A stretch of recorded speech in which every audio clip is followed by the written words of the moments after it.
புதுசா பெற்றோரான எல்லாருக்கும் ஒரு பெரிய ஹாய். உங்க வீட்ல குட்டி பாப்பாவோட சப்தம் கேக்குற இந்த சந்தோஷமான நேரத்துல கூடவே வர ஒரு சின்ன கவலைதான் இந்த டைப்பர் ரேஷ். இது ரொம்பவே சகஜமான ஒண்ணுதாங்க.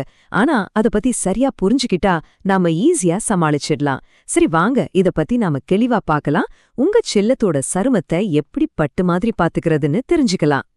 முதல்ல ஒரு ஆறுதலான விஷயத்துல இருந்து ஆரம்பிக்கலாமா? உலகத்துல பிறக்கிற பாதிக்கு மேற்பட்ட குழந்தைங்களுக்கு, அதாவது 150 குழந்தைங்களுக்கு அவங்க வாழ்க்கையில ஒரு தடவையாவது டைப்பர் ரேஷ் வரும். அதனால நீங்க இத பார்த்து பயப்பட வேண்டாம். நீங்க மட்டும் தனியா இல்ல. இது எல்லா பெற்றோரும் சந்திக்கிற ஒரு பொதுவான விஷயம்தான். ஆனா இங்கதான் ஒரு முக்கியமான விஷயம் இருக்கு. எல்லா சிவப்பு தடிப்புகளும் ஒரே மாதிரி கிடையாது. ஒவ்வொன்றுக்கும் ஒரு காரணம் இருக்கு. அதனால நாம இப்போ ஒரு டைப்பர் ரேஷ் டிடெக்டிவ் மாதிரி மாறப்போறோம். அதாவது பிரச்சனை என்னன்னு கண்டுபிடிச்சு அதுக்கு சரியான தீர்வு என்னன்னு பார்க்க போறோம். ரெடியா? நம்ம டிடெக்டிவ் வேலையில முதல் சந்தேக நம்பர் இந்த சாதாரண எரிச்சலால் வர்ற ரேஷ் தான். பெரும்பாலான நேரங்கள்ல உங்க குழந்தை சந்திக்கிற ரேஷ்க்கு இதுவாதான் காரணம் இருக்கும். இத பத்தி முதல்ல தெரிஞ்சுக்கலாம். இது எப்படி உருவாகுதுன்னு கேட்டீங்கன்னா அதுக்கு பின்னாடி பெரிய அறிவியல் எல்லாம் இல்ல. ரொம்ப சிம்பிள். டைப்பருக்குள்ள இருக்கிற ஈரப்பதம், அப்புறம் யூரின், மோஷன்ல இருக்கிற சில பொருட்கள், இதெல்லாம் ரொம்ப நேரம் குழந்தையோட மென்மையான தோல்ல பட்டுக்கிட்டே இருக்கும்போது தோலோட பாதுகாப்பு லேயர அது கொஞ்சம் கொஞ்சமா உடைச்சிடுது. இதனாலதான் தோல் செவந்து போய் எரிச்சல் உண்டாகுது.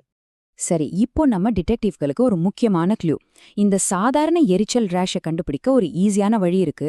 குழந்தையோட தொடை இடுக்கு, அதாவது அந்த ஆழமான மடிப்புகள்ல பாத்தீங்கன்னா அங்க இந்த ரேஷ் இருக்காது. அந்த இடம் நார்மலா இருக்கும்.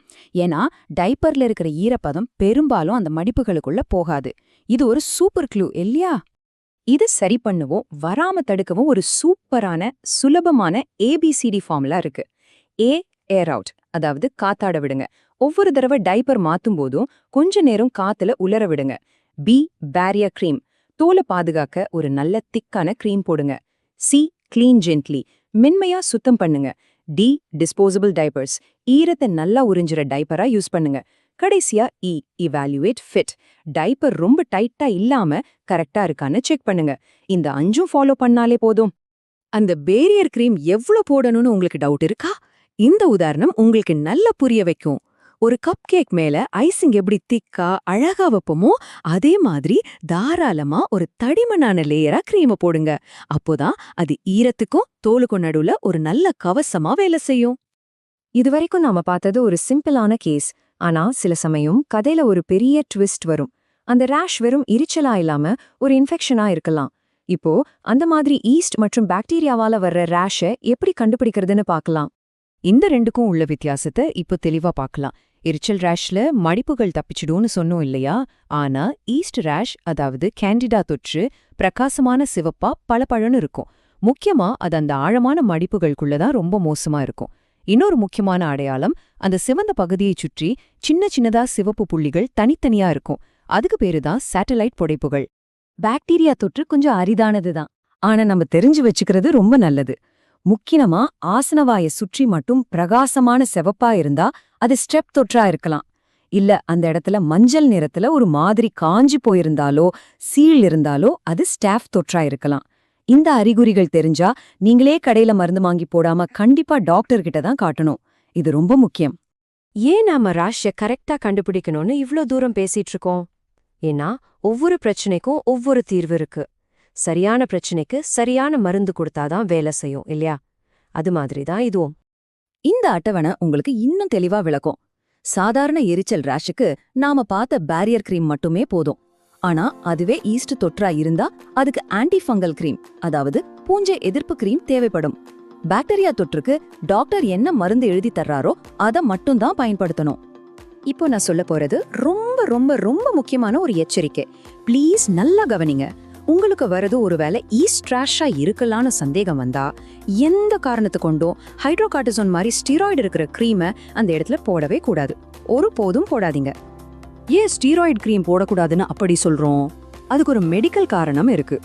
நீங்க ஸ்டீராய்டு கிரீமை போட்டா அது அந்த இடத்துல இருக்கிற நோய் எதிர்ப்பு சக்தியை தற்காலிகமா குறைச்சிடும். இதனால ரேஷ் கொஞ்சம் குறையிற மாதிரி நமக்கு ஒரு மாயா தெரியும். ஆனா உள்ளுக்குள்ள அந்த பூஞ்சை தொற்று இன்னும் பல மடங்கு வேகமா பரவி நிலைமைய ரொம்ப மோசமாக்கிடும். அது நோயை மறைச்சு உள்ளுக்குள்ள வளர விட்டுடும். சரி, நாம வீட்ல என்னெல்லாம் முதலுதவி செய்யலான்னு பார்த்தோம். ஆனா சில சூழ்நிலைகள்ல நம்ம கை மீறி போகும். அப்போ எப்போ நாம ஒரு நிபுணரோட உதவிய, அதாவது நம்ம குழந்தை டாக்டரோட உதவிய நாடணும்னு தெரிஞ்சுக்கிறது ரொம்ப அவசியம். இந்த அறிகுறிகள்ல ஏதாவது ஒண்ணு தெரிஞ்சா கூட தயவு செஞ்சு தாமதிக்காதீங்க. 2-3 நாளா நீங்க ட்ரீட்மெண்ட் கொடுத்தும் ரேஷ் சரி ஆகல, இல்ல இன்னும் அதிகமாகுதுன்னா, ரேஷ்ல கொப்பளம் சீழ் வருதுன்னா, குழந்தைக்கு ரொம்ப வலிக்குது, இல்ல ரேஷோட சேர்ந்து காய்ச்சலும் வருதுன்னா யோசிக்கவே யோசிக்காதீங்க. உடனே உங்க டாக்டருக்கு ஃபோன் பண்ணுங்க. எப்பவுமே ஒன்னு ஞாபகம் வச்சுக்கோங்க, உங்க குழந்தையோட முதல் டாக்டர் நீங்க தான். அவங்களுக்காக பேச போறதும் நீங்க தான். அதனால குழந்தைய நல்லா கவனிங்க. பொதுவான பிரச்சனைகளுக்கு நாம பார்த்த மாதிரி சிகிச்சை அளிங்க. ஆனா எப்ப மருத்துவ உதவி தேவைன்னு கரெக்டா தெரிஞ்சுக்கிட்டு செயல்படுங்க. உங்க உள்ளுணர்வு சொல்றத நம்புங்க. இறுதியா நான் உங்களுக்கு ஒரு கேள்வியோட விட்டுட்டு போறேன். ரேஷ் அப்படிங்கிறது தோலோட பாதுகாப்பு அரண் உடைஞ்சிருச்சுங்கிறதுக்கான ஒரு அடையாளம். அந்த அரணை மறுபடியும் பலப்படுத்த நாம பார்த்த அந்த ABCD முறையிலிருந்து இன்னைக்கு உங்களால செய்யக்கூடிய ஒரு சின்ன மாற்றம் என்னவா இருக்கும் யோசிச்சு பாருங்க. அந்த சின்ன மாற்றம் உங்க குழந்தையோட சருமத்துல ஒரு பெரிய நல்ல மாற்றத்தை கொண்டு வரலாம்.